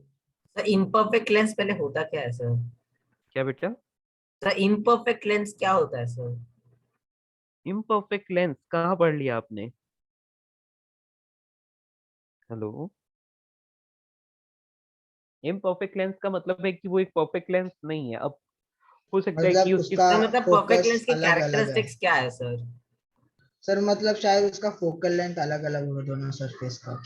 हाँ ये हो रिक्वायर्ड सकता है वैल्यूज बेटा। डिफरेंट होगा। और हाँ बेटा ये अब उसमें क्वेश्चन को पढ़ के ही पता चलता है, ऐसा नहीं है कि ये कोई मतलब हम लोग इसको कोई डिफाइन कर सकते हैं, ऐसा कुछ नहीं है। इम्परफेक्ट का मतलब है कि हो सकता है कि उसकी रेडियस ऑफ कर्वेचर जो है वो यूनिफॉर्म नहीं है, समझ रहे हो? Okay sir. हाँ, या हो सकता है कि उसका रिफ्रैक्टिव इंडेक्स जो है वो यूनिफॉर्मली सब जगह सेम नहीं है, तो ऐसे लेंसेज को हम लोग इम्परफेक्ट बोल सकते हैं, बट ये डिपेंड करेगा बेटा क्वेश्चन पर भी, ठीक है ना। तो ऐसे वर्ड ओके जो है वो क्वेश्चन में यूज होते हैं जनरली, तो क्वेश्चन पढ़ते वक्त हमें फील हो जाता है कि क्या करना है, एक्सपीरियंस के साथ तो हो ही जाएगा, अभी नहीं भी आ रहा हो तो, ठीक है। चलिए, तो मैं न्यूटन्स फॉर्मूला की बात कर रहा था बेटा, तो बेटा सबसे पहली बात तो ये सिर्फ कॉन्वेक्स लेंस के लिए अप्लाई करोगे। और क्या होता है न्यूटन्स फॉर्मूला, हमें बताया कि एक लेंस है, यदि हम लेफ्ट से देखेंगे तो राइट साइड इसका फोकस मिलेगा और राइट साइड से देखेंगे तो लेफ्ट साइड इसका फोकस मिलेगा, तो दोनों तरफ ही इसके फोकस होते हैं और दोनों इक्वल डिस्टेंस पर ही होते हैं, ये हमें पता है, करेक्ट। चाहे रेडियस ऑफ कर्वेचर अलग ही क्यों ना हो, बट फोकल लेंथ तो दोनों तरफ से सेम ही आती है, yes, agree, yes sir. Yes.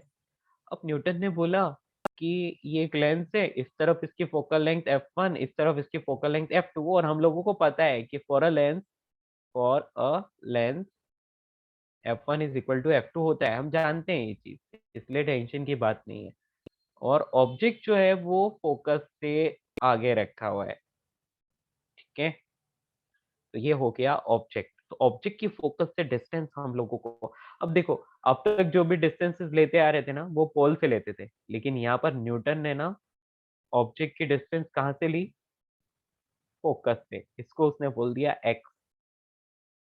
और उसका जो इमेज बन रहा था, अभी वो किसी भी तरफ बन सकता है, तो हम यहाँ पर जनरल ले लेते हैं, इमेज की फोकस से डिस्टेंस।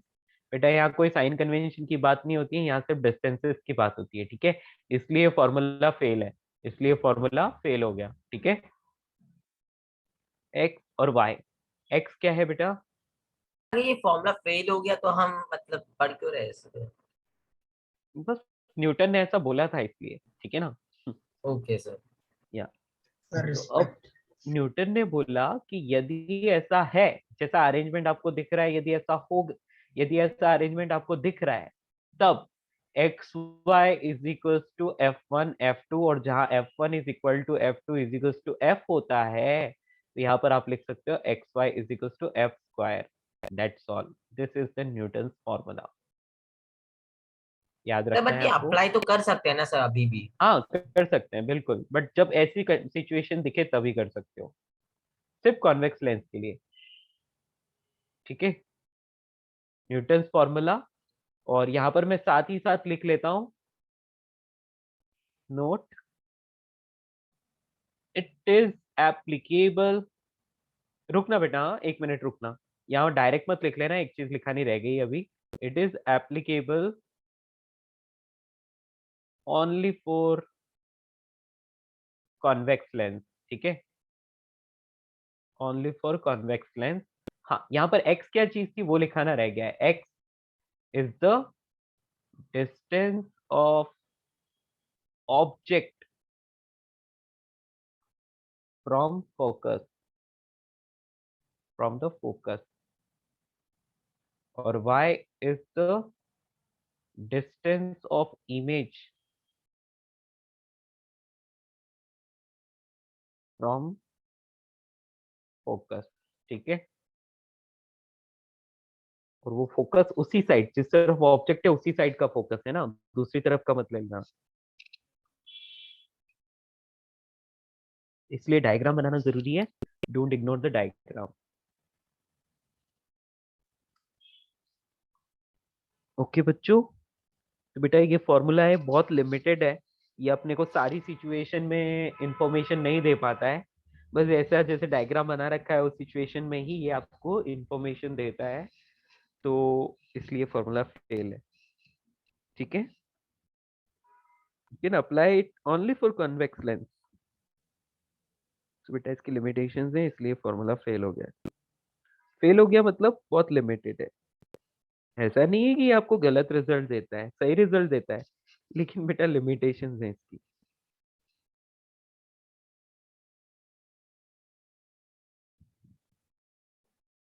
सर एक्स वाई से क्या एक्स वाई से क्या?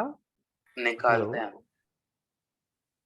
हम एक्स वाई से कुछ भी नहीं निकालते बेटा, एक्स वाई मतलब फोकस से ऑब्जेक्ट की डिस्टेंस है बस, और कुछ नहीं। ठीक है ना, तो आपको ऐसा पूछ लिया कि एक लेंस से उसका फोकस इतना है, यदि फोकस से ऑब्जेक्ट इतनी डिस्टेंस पर है तो इमेज की पोजीशन क्या होगी, तो आप बोलोगे कि दूसरे तरफ के फोकस से इतनी डिस्टेंस पर बनेगा, तो फिर पोल से डिस्टेंस बता सकते हो, ऑब्जेक्ट से डिस्टेंस बता सकते हो, है ना।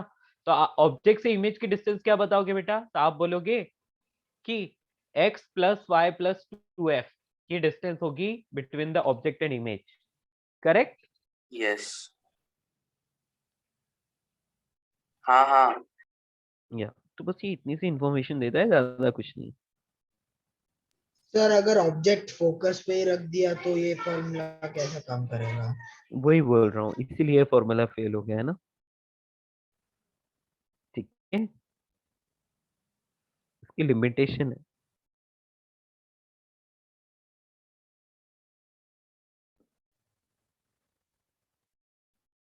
तब ये फॉर्मूला काम नहीं करेगा, इसलिए it is just for your information, you can use only in rare cases, जैसा आपको यहाँ पर दिख रहा है ना, उन्हीं केसेस में आप इसको यूज कर पाते हैं, वरना नहीं कर पाते। ठीक है,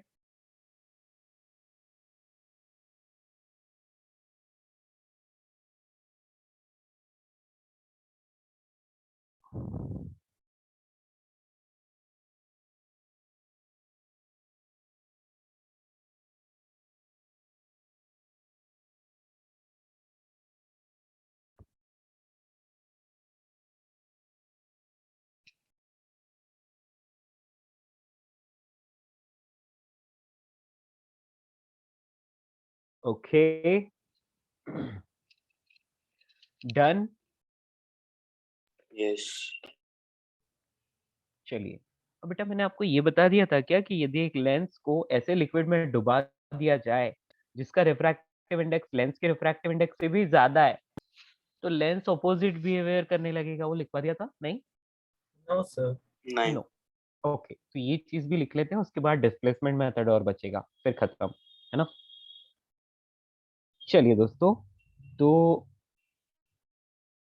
ये चीज तो कंप्लीट हुई। नेक्स्ट राइट डाउन, आप ये समझ लो कि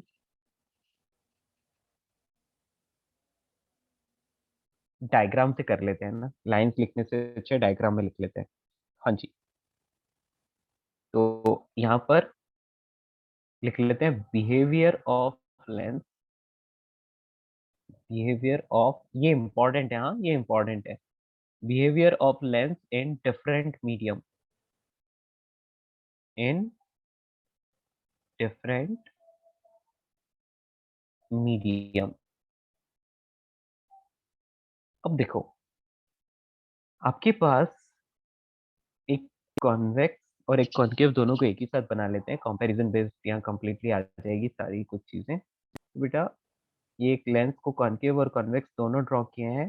बेटा लेंस का रिफ्रैक्टिव इंडेक्स को म्यू एल बोल लेते हैं और मीडियम के रिफ्रैक्टिव इंडेक्स को म्यू एम बोल देते हैं। तो लेंस का रिफ्रैक्टिव इंडेक्स यदि मीडियम के रिफ्रैक्टिव इंडेक्स से ज्यादा है तो ये तो आपको पता है क्या होगा, इस तरह से ये कन्वर्जिंग की तरह Converge, बिहेव करेगा, वेरी गुड, और ये डाइवर्जिंग की diverge. तरह बिहेव करेगा, ये चीज आपको पता है, ओके। लेकिन इसका ऑपोजिट हो जाए तो लेंस का रिफ्रैक्टिव इंडेक्स मीडियम के रिफ्रैक्टिव इंडेक्स से कम हो जाए तो इस कंडीशन में बेटा ये डाइवर्जिंग की तरह बिहेव करने लगता है, ठीक है। आई बात समझ।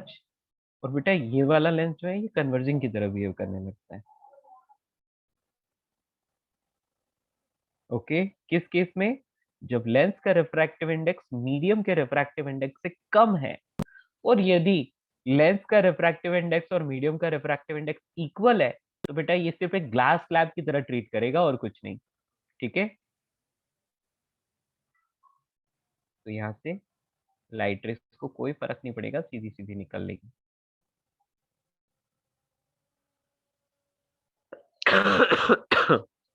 समझ आया सबको? सर तो अगर हम कॉन्केव लेंस को भी अगर हम सही मीडियम में डुबाएंगे तो उससे भी हम सन के रेस को फोकस करके फायर जला सकते हैं। यस बेटा, लेकिन उसके लिए आपको मीडियम जो है वो ज्यादा, मतलब लेंस के कंपैरिजन में उसका जो आउटर मीडियम है वो ज्यादा होना चाहिए उसके लिए, ठीक है। उसका रिफ्रैक्टिव इंडेक्स ज्यादा होना चाहिए, ओके। सर मतलब ये एक साइंस फिक्शन मूवी में देखा था सर, तो इसलिए पूछा। बिल्कुल कर सकते हैं।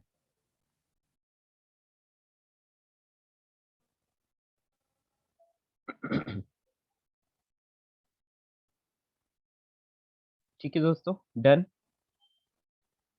Wait, sir, please.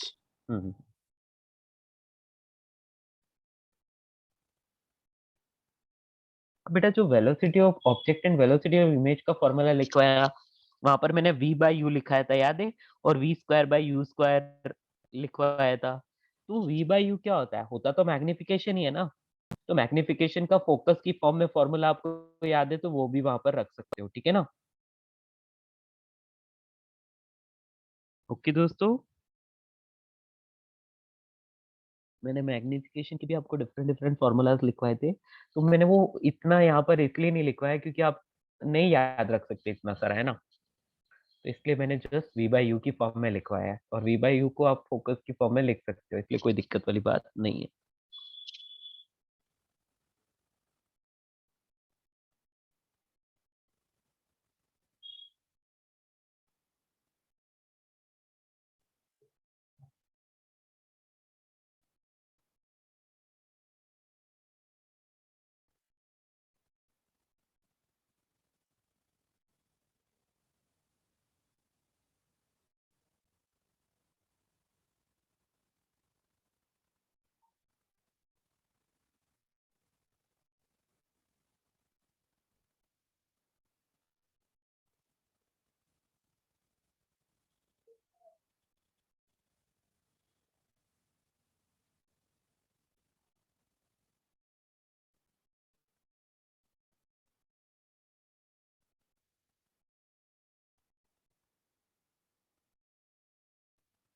Okay, done.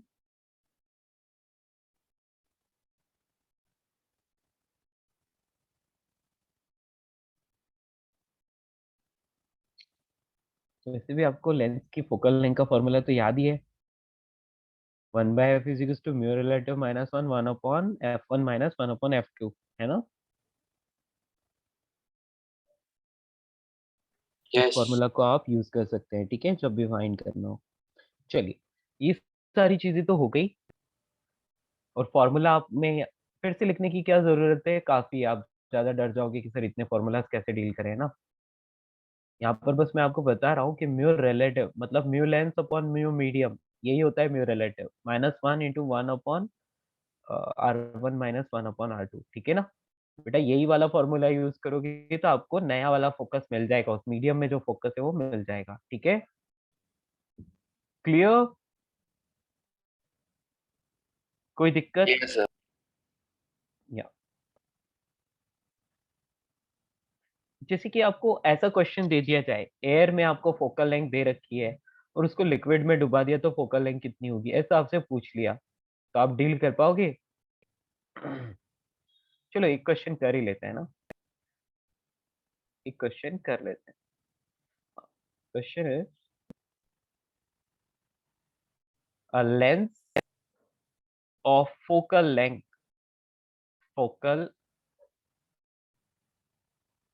length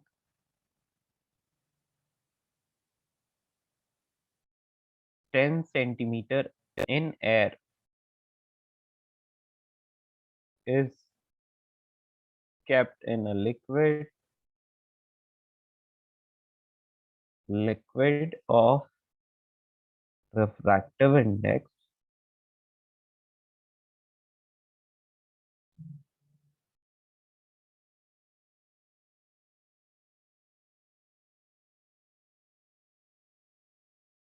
mu is equals to 3/2।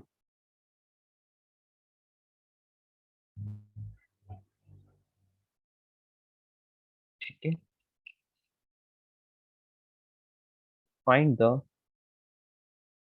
new focal length, find the find the focal length of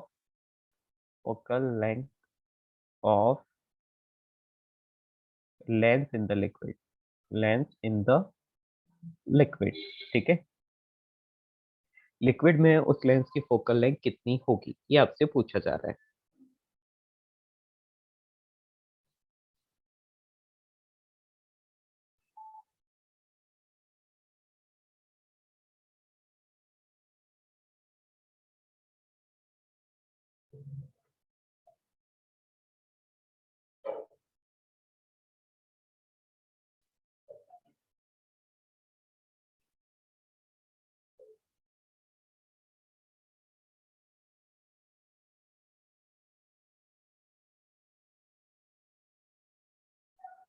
क्या आपको लगता है कि ये सॉल्व हो जाएगा? यस सर, थोड़ा टाइम दे दो सर। आपको ये नहीं लग रहा है कि डाटा कम है? सर R1 एंड R2 तो दिया ही नहीं आपने। उनकी जरूरत नहीं है ना। हाँ, यहाँ पर एक ओके। चीज दे रहा हूँ, refractive index of lens of lens is 2, 3/2। चलेगा। मतलब म्यू के टर्म्स में भी लेकिन निकाल सकते थे ना सर उसको, अगर म्यू मान के। हाँ बेटा, म्यू मान के भी आप ट्राई कर सकते हो, एक बार म्यू मान के करो, होता है तो ठीक है। इस इंफॉर्मेशन की जरूरत होने पर ही यूज करना, वरना मत करना, ठीक है।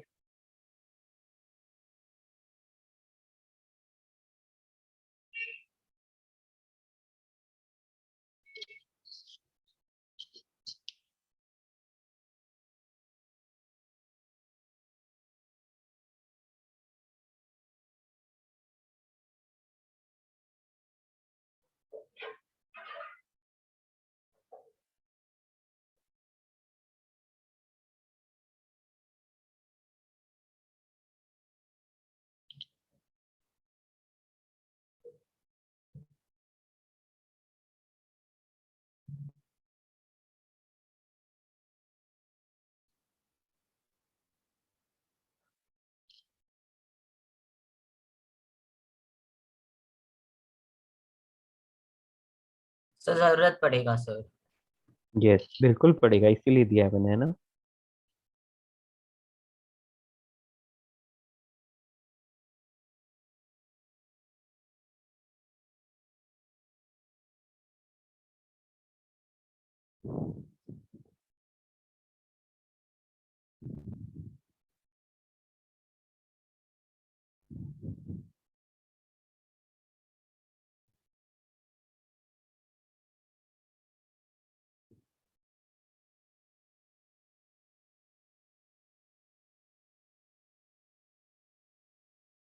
30 सेंटीमीटर आ रहा है सर मुझे। ओके, शिव, शिव किसका नाम है? इसका भी 30 आ रहा है। गुड। चलिए दोस्तों, आप लोगों का क्या आ रहा है, जल्दी से बता दो।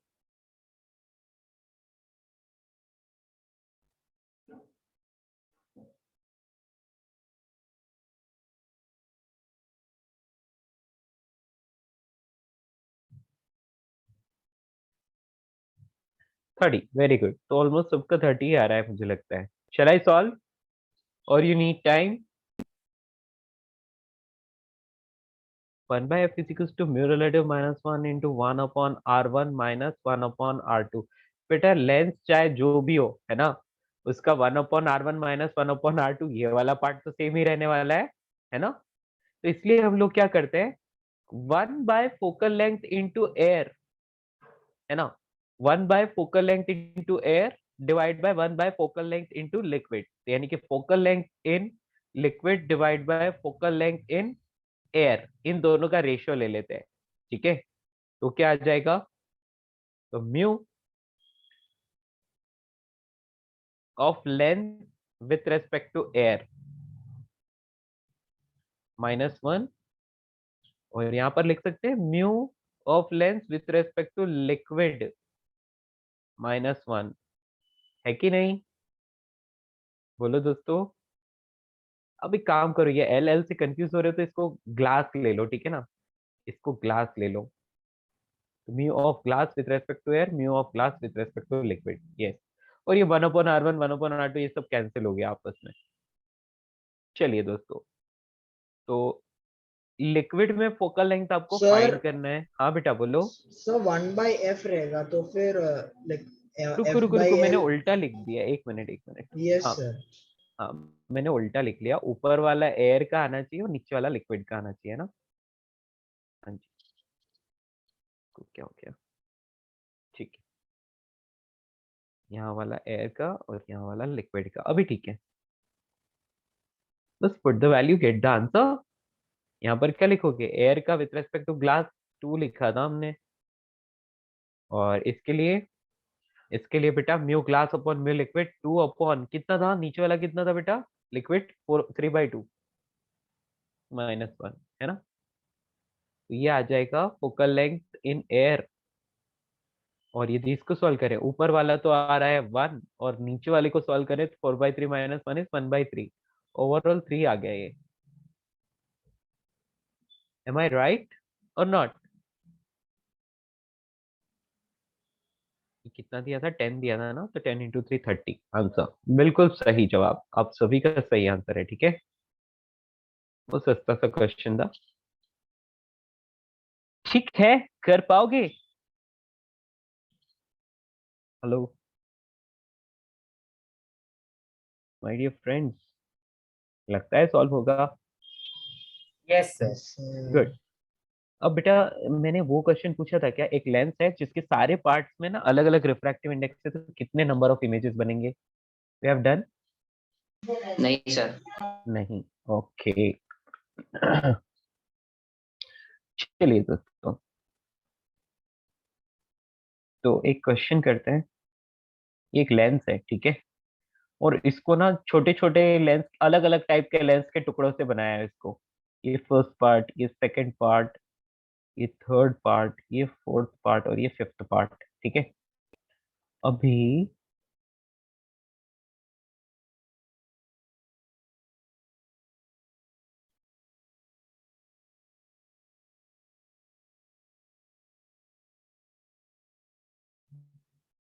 हाँ,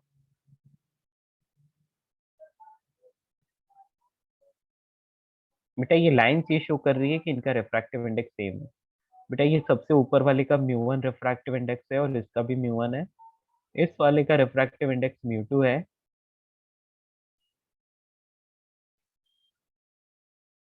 और इस वाले का रिफ्रैक्टिव इंडेक्स म्यू 3 है,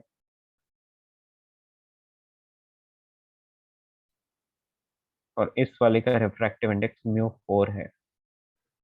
ठीक है, तो यहाँ पर let's say principal axis draw करके एक ऑब्जेक्ट यहाँ पर रख लेता हूँ, या find the number of images, या number of images will B,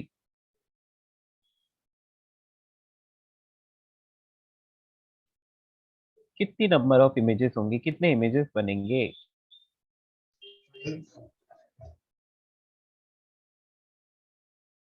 yes, any 4 idea? हाँ 4 बेटा, 5 चार, 4 पाँच, ही ना? ओके, यस से बेटा, 5 ठीक। बनेंगे। ठीक है बच्चों, सबका आंसर आ गया? बेटा सुनो, यदि लाइट रे यहाँ से जाए और यहाँ से जाए, दोनों ही कंडीशन में फोकस सेम होगा, राइट? तो इमेज सेम ही जगह बनेगा, है ना? क्योंकि सबसे ऊपर वाला और सबसे नीचे वाला रिफ्रैक्टिव इंडेक्स सेम है। Okay, different refractive index, different focus, तो इसका मतलब कितने हैं total refractive index? 1 2 3 and 4, last वाला तो सेम ही है, तो सबसे ऊपर वाले और सबसे नीचे वाले का इमेज तो एक ही होगा, तो यहाँ पर टोटल 4 इमेज बनेंगे। Do you agree? Answer 4, 4 images बनेंगे। ठीक है, तो यहाँ पर तो मैंने म्यू वन म्यू टू लिख दिया, लेकिन वहां पर आपको म्यू की वैल्यू दी होगी, ठीक है ना? यदि कोई पूछेगा तो आपको म्यू की वैल्यूज दे रखी होगी, तो आपको इतना ध्यान रखना है कि म्यू की वैल्यू सेम है, उस कंडीशन में क्या हो जाएगा? सेम ही जगह इमेज बनेगा। ठीक है, समझ पा रहे हो? सर इधर डिस्टेंस मैटर नहीं करेगा कि मतलब पोल से कितना दूर है ऑब्जेक्ट, या मतलब? बेटा पोल से कितना दूर है वो तो पूरे लेंस के लिए सेम ही माना जाता है, राइट? हाँ हेलो, हाँ ओके, हाँ हाँ, सर ओके, समझ तो गया, मतलब सबके डिस्टेंस लिए तो यहाँ उतना फिर ही पर होगा। अगर मैटर नहीं कर रही है, सिर्फ फोकल लेंथ चेंज होगी, उसकी वजह से इमेज की पोजीशन चेंज हो जाएगी। ओके, सर तो आई अगर मीन एक टू से बेटा, हम लोग देखो फॉर्मूला के यूज करते हैं, 1/v minus 1/u is equal to 1/f। इन सारे लेंस के पार्ट्स के लिए, सारे लेंस के पार्ट्स के लिए जो v और u की, मतलब जो u की वैल्यू है वो तो सेम ही है, u की वैल्यू तो सबके लिए सेम है ना? अब फोकस की बात है बेटा, फोकस का फॉर्मूला क्या होता है? Mu minus 1 into 1/r1 minus 1/r2। R1 R2 भी सब लेंस, सब पार्ट्स के लिए सेम है, जस्ट चेंज क्या हो रहा है? म्यू चेंज हो रहा है, तो म्यू चेंज होने से फोकस चेंज हो जाएगा, फोकस चेंज होने से वी चेंज हो जाएगा। तो वी यदि अलग है तो इमेज की पोजीशन अलग, और वी यदि सेम आ रहा है तो इमेज की पोजीशन सेम, मतलब एक ही इमेज। तो इसका मतलब जिन जिन पार्ट्स के लिए रिफ्रैक्टिव इंडेक्स सेम है उनका इमेज सेम प्लेस पर बनेगा, राइट? तो सबसे टॉप वाला पार्ट और सबसे लोअर वाला पार्ट दोनों का रिफ्रैक्टिव इंडेक्स म्यू1 है, मतलब सेम है। इन दोनों का इमेज, इन दोनों की वजह से जो इमेज बनेगा वो एक ही पोजीशन बनेगा, that is considered as single image. Then म्यू2 अलग है तो अलग जगह इमेज बनेगा, म्यू3 अलग है डिफरेंट इमेज, म्यू4 अलग है डिफरेंट इमेज। क्लियर? समझ पाए? Okay, nice. चलिए दोस्तों, तो ये भी कंप्लीट हुआ। अब full and final the last concept, और वो है डिस्प्लेसमेंट मेथड। ओके, तो बेटा जल्दी से लिख लो डिस्प्लेसमेंट मेथड। छोटा सा है, कुछ है नहीं ज्यादा इसमें, बस एक कॉम्प्रिहेंशन टाइप का होता है, तो उसको हम लोग देख लेते हैं। ठीक है, लिख लो जल्दी से डिस्प्लेसमेंट मेथड।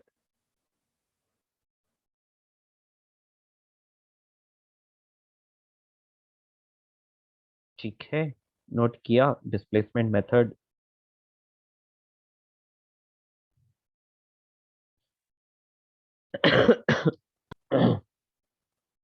ओके बेटा, डिस्प्लेसमेंट मेथड में क्या होता है, हम लोग ये सिर्फ कॉन्वेक्स लेंस के साथ ही करते हैं। ठीक है, it is use for the convex lens only. हाँ, ये लास्ट है बेटा, ये लास्ट टॉपिक है, तो इसको खत्म करते हैं। ठीक है, हेडिंग डाल दिया आप सब लोगों ने, डिस्प्लेसमेंट मेथड। देखो ये बहुत ही इजी है, इसमें कुछ अलग नहीं है, ठीक है ना? वही सारी चीजें जो अब तक की हुई है, लेकिन ये क्या है, एक एक्सपेरिमेंट की तरह है, इसको अपन देख लेते हैं। तो ये दो कॉन्वेक्स लेंस लिए, मतलब सॉरी, एक ही कॉन्वेक्स लेंस लिया, और एक, लेट से यहाँ पर ऑब्जेक्ट रखा, या फिर एक कैंडल जला दी, इट्स बेटर कि कैंडल जला दो, एक कैंडल जला दी।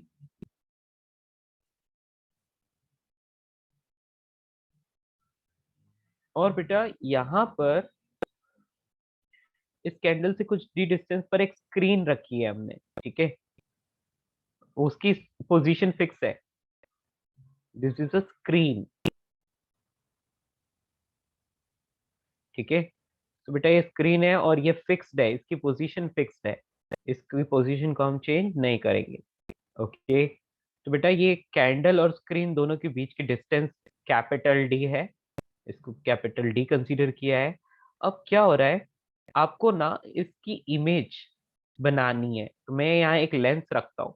बेटा आपको एक बात पता है, यदि मैंने लेंस को यहाँ से ए डिस्टेंस पर रखा तो स्क्रीन पर मुझे क्या चाहिए, रियल इमेज चाहिए, यस और नो दोस्तों, डू यू एग्री? मुझे यदि स्क्रीन पर रियल इमेज चाहिए तो मैं लेंस को आगे पीछे करूंगा, मैं लेंस की पोजीशन को शिफ्ट करता हूं, जैसे जैसे शिफ्ट करता हूं तो किसी डिस्टेंस ए के लिए मुझे, मतलब u की वैल्यू a हो गई, तो d माइनस ए जो है वो v की वैल्यू हो जाएगी, और उसके लिए मुझे लेंस से जो इमेज मिलेगा इस कैंडल का वो स्क्रीन पर मिल जाएगा, real image. Do you agree? Hello? Yes sir. Okay.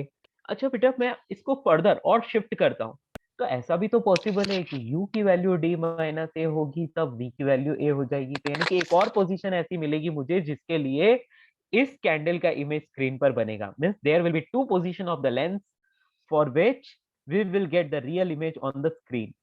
Do you agree? बोलो दोस्तों। दो ये वापस बताएंगे। मेरा कहने का मतलब है बेटा देखो, यहाँ पर है ऑब्जेक्ट, ठीक है, यहाँ पर है स्क्रीन, आप लेंस को पहले यहाँ रख रहे हो, तो u की वैल्यू जो है वो a है, उसके लिए v की वैल्यू आपको मिल रही है कितनी, मैंने साइन कन्वेंशन यूज नहीं किया, ठीक है, मैं सिर्फ मैग्नीट्यूड लिख रहा हूँ, सर लेकिन अगर ये हम d इस माइनस, लेंस को स्क्रीन के भी आगे ले चले जाएंगे तो हमें मिलेगा ना सर दूसरा। रुको बेटा, स्क्रीन के आगे नहीं बेटा, दूसरा इमेज एक और, इसको और शिफ्ट करो, थोड़ा और आगे ले जाओगे, बेटा ऐसा फिर से कब होगा, जब u की वैल्यू d माइनस ए के बराबर होगी, तो फिर से ये वाली डिस्टेंस अब a होगी और फिर से इमेज इसी स्क्रीन पर बनेगा, मैग्निफिकेशन डिफरेंट हो सकता है लेकिन इमेज बनेगा। समझ में आ रहा है? मेरी बात समझ में आ रही है? सर ये तो लॉ ऑफ रिवर्सिबिलिटी है ना। हाँ यस, लॉ ऑफ रिवर्सिबिलिटी है, यही बोलना चाह रहा हूं मैं, ठीक है, ओके। क्या मेरी बात समझ रहे हो? तो बेटा यस ये सर। एक्सपेरिमेंट एक तो लॉ ऑफ रिवर्सिबिलिटी को प्रूव कर रहा है, सबसे पहली बात तो ये, दूसरी चीज इसकी हेल्प से अपन फोकल लेंथ भी फाइंड कर सकते हैं, ठीक है। तो यहाँ पर हम क्या बोल सकते हैं कि there are two positions of the length for which we get real image on the screen.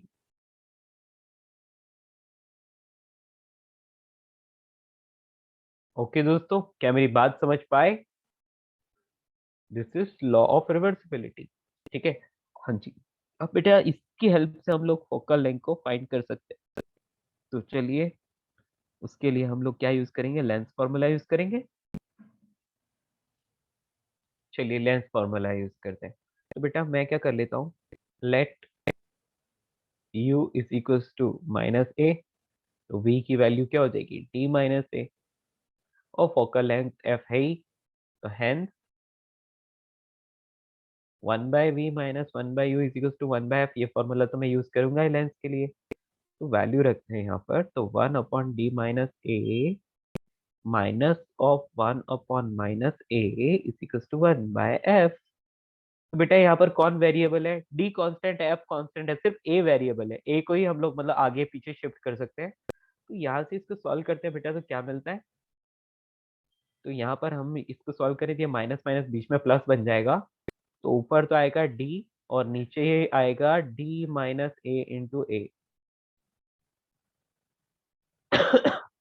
ठीक है। तो ये आपको क्या मिल रहा है, d into a minus a square is equal to f D.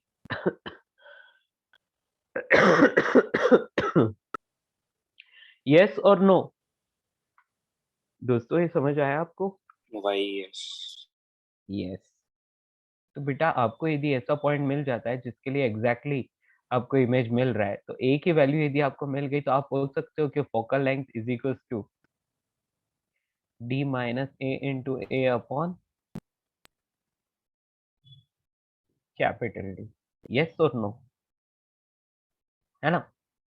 तो एक ये फॉर्मूला से आप फोकल लेंथ फाइंड कर सकते हो, ठीक है। दूसरी चीज, अब फोकल लेंथ और डी के बीच में कुछ रिलेशन होना चाहिए, है ना? कुछ रिलेशन होना चाहिए फोकल लेंथ और डी के बीच में। तो वो क्या रिलेशन होगा हम बात करते हैं। बेटा हम लोग इसको एक क्वाड्रेटिक इक्वेशन बोल सकते हैं, राइट?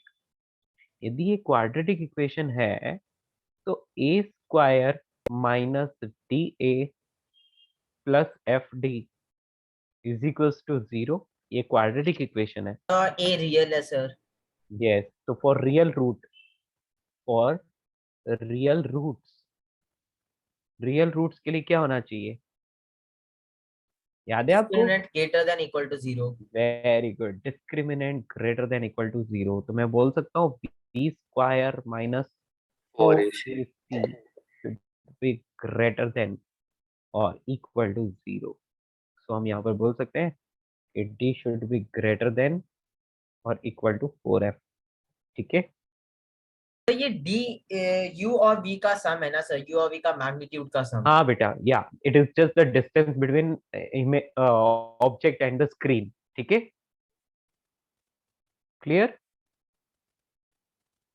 ये देखो, ये डायग्राम में लिखा है, यहाँ मैं लिख लेता हूँ, चलो यहाँ पर लिख लेते हैं, d is the distance between object and screen, ठीक है। जो इतना आपको समझ में आया नोट करो पहले जल्दी से, ये लास्ट है आज के लिए।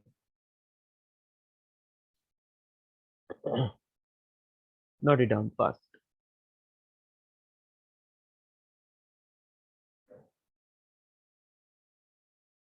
मतलब अगर डी उससे छोटा होगा तो वो इमेज फॉर्म नहीं हो पाएगा। तो बेटा हाँ, हाँ तो रियल रूट्स नहीं मिलेंगे, मतलब रियल इमेज नहीं, मतलब आपको एग्जैक्ट इमेज नहीं मिल पाएगा, ठीक है।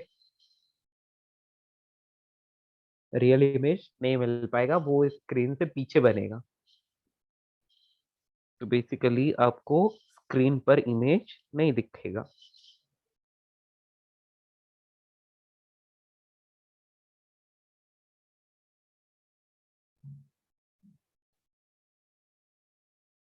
स्क्रीन पर परफेक्ट इमेज देखना है तो कम से कम फोकल लेंथ इतना होना चाहिए, या फोकल लेंथ इतना है तो डी की वैल्यू उससे 4 टाइम्स, फोकल लेंथ से 4 टाइम्स होनी ही चाहिए।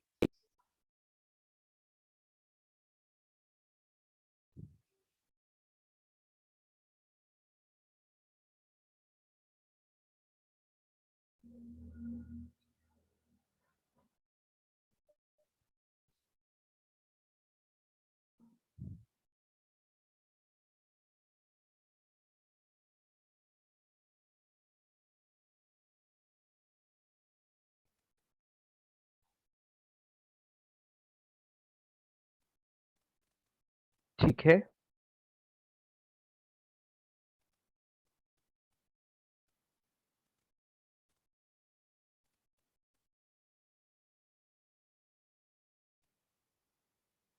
सर थोड़ा नीचे कर सकते हैं। यस बेटा।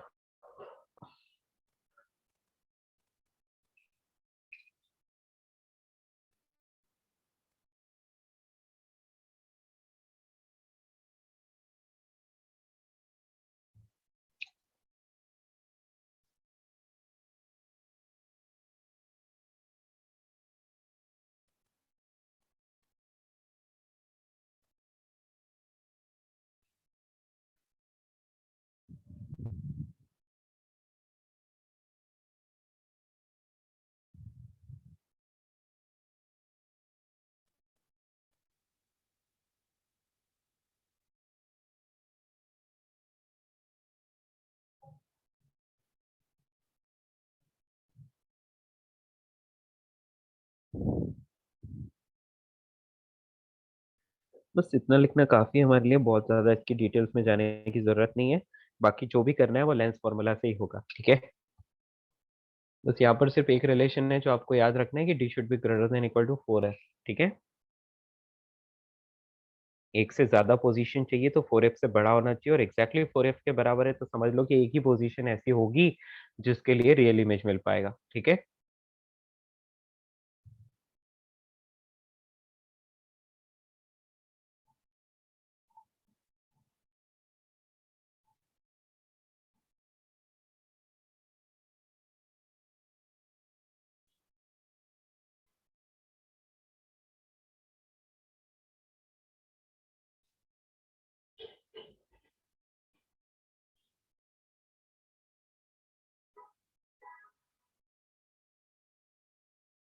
ओके दोस्तों,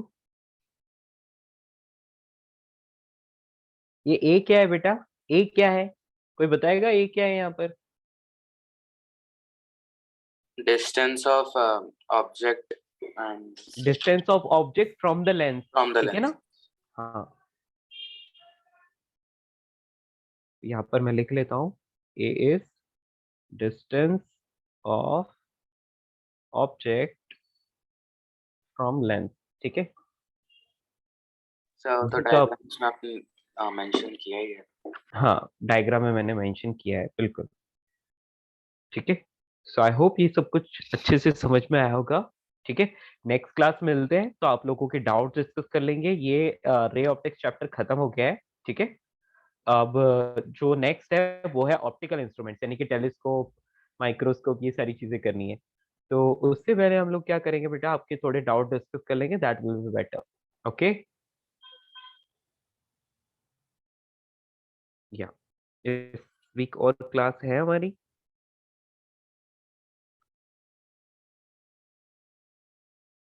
30th पर. ओके, तो नेक्स्ट क्लास अपनी 30th को है, तो 30th को मिलते हैं, ठीक है। उसी दिन new year, happy new year बोलेंगे आपको। चलिए दोस्तों, बाय बाय।